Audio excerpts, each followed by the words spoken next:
बिना नोटिस दिए क्यों चला प्रशासन का बुलडोजर। पूर्व महानगर अध्यक्ष ने किया विरोध। थाना गांधी पार्क क्षेत्र गांव कमालपुर में 20 नंबर खेत है। उनके खेत में उनके द्वारा बनाया गया निर्माण भी बन रहा है, लेकिन प्रशासन के द्वारा नगर पंचायत की जमीन बताई जा रही है। उसी को लेकर प्रशासन के द्वारा उसकी नापतोल भी की गई। पूर्व प्रधान चमन का खेत है जिसमें उनका कमरा बना हुआ है। प्रशासनिक अधिकारियों के द्वारा दिन में खेत की नापतोल होती है और आधी रात को बुलडोजर और अपनी टीम को लेकर वहां पहुंच गए और चमन के बने निर्माण को तोड़ दिया। प्रशासनिक अधिकारी और मौजूद लोगों के बीच जमकर नोक-झोंक हुई। सूचना मिलते ही इलाका पुलिस भी मौके पर पहुंच गई। खेत मालिक चमन का कहना है कि मुझे अधिकारियों के द्वारा कोई नोटिस नहीं दिया गया और आधी रात को मेरे मकान पर बुलडोजर चला दिया। जब इसकी सूचना समाजवादी पार्टी के महानगर अध्यक्ष अज्जू इशाक को हुई तो वह मौके पर पहुंच गए और प्रशासन से जमकर तीखी नोक-झोंक हुई। पूर्व महानगर अध्यक्ष अज्जू इशाक के द्वारा जानकारी देते हुए बताया गया कि कमालपुर गांव में मोहम्मद चमन का खेत नंबर 20 है और प्रशासनिक अधिकारी नगर पंचायत की जमीन अलग है। उसी को लेकर मैं दिन में प्रशासन अधिकारियों से बात की थी, लेकिन मेरी बात को नजरअंदाज करते हुए आधी रात को प्रशासन अधिकारी अपनी टीम को लेकर खेत मालिक चमन का बना निर्माण तोड़ दिया। ना ही कोई नोटिस दिया। जब दिन में टीम नापतोल कर गई तो रात को बुलडोजर चलाने की क्या जरूरत पड़ी? यह कहां का इंसाफ है? आधी रात को बुलडोजर लेकर चमन के निर्माण को तोड़ने की क्यों जरूरत पड़ी? जिस तरीके से प्रशासन सत्ता के दबाव में कार्य कर रहा है, ये संविधान का गला घोट जा रहा है। हम संविधान को बचाने की लड़ाई लड़ रहे हैं और कभी गलत नहीं होने देंगे। इस मामले को लेकर जिला अधिकारी से मुलाकात करेंगे।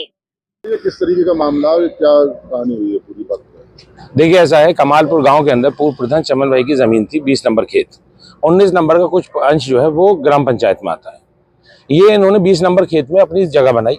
इनको जो है वो जो इनकी राजनीतिक प्रतिद्वंद्विता है भाजपा के साथ, जो लोग रहते हैं उनके साथ है, और लोगों ने उस पर ऑब्जेक्शन करा। फिर उनसे दलाली मांगी गई, इन्होंने पैसे देने से मना कर दिए, इन पर दबाव बनाया गया, धमकाया गया। जब आज मैंने एसडीएम साहब से बात करी उस मैटर में, तो एसडीएम साहब से मैंने कहा कि आप इन्हें यहाँ पे जो है वो एक जांच करवा दीजिए। तो जांच करवाने के बाद उन्होंने यहाँ पे मेरे इंटरवेंशन के बाद सीधी एक टीम भेज दी और उसने जो है वो यहाँ पे आगे बुलडोजर चला दिया। मेरा ये कहना है कि रात के अंधेरे में आपने आगे बुलडोजर चलाया बिना किसी को नोटिस दिए हुए। ये भी जा सकता था कि ये यहाँ पे आते, अपना इनको बुलाते, नोटिस देते, इनका जवाब लेते। जो हाईकोर्ट की गाइडलाइंस है उसके हिसाब से काम नहीं हुआ। तो हम लोग संविधान बचाने की लड़ाई लड़ रहे हैं। इसमें हम लोग जो है वो नायब तहसीलदार जो यहाँ पे लीलू मौजूद थे और जो एसडीएम है इस वक्त कोल, उनका कहना था कि डीएम साहब ने कहा है। मैंने डीएम साहब से पर्सनली फोन पे बात करी, डीएम साहब ने मना कर दिया, उनके संज्ञान में कुछ नहीं है। ये इन्होंने भाजपा के दबाव में, भाजपा को खुश करने के लिए कुछ राजनीतिक नेताओं को इन्होंने काम करा है। क्या लग रहा है ये लोग आपके साथ रहने कोई राजनीतिक प्रतिद्वंद्विता है? देखिए, ऐसा है कि चुनाव में अब की बार 2024 के चुनाव में भाजपा जो है वो कोल विधानसभा से 30,000 वोट से हार गई, ठीक, और सभी लोगों ने जो है वो इंडिया गठबंधन का साथ दिया था। ये प्रतिनिधित्व तब से ही चलती चली आ रही है और वो अपनी हार को एक्सेप्ट नहीं कर पा रहे हैं यहाँ के मौजूदा कोल विधायक, और जिस तरह के कार्य कर रहे हैं 2027 में पब्लिक उनको जवाब दे देगी।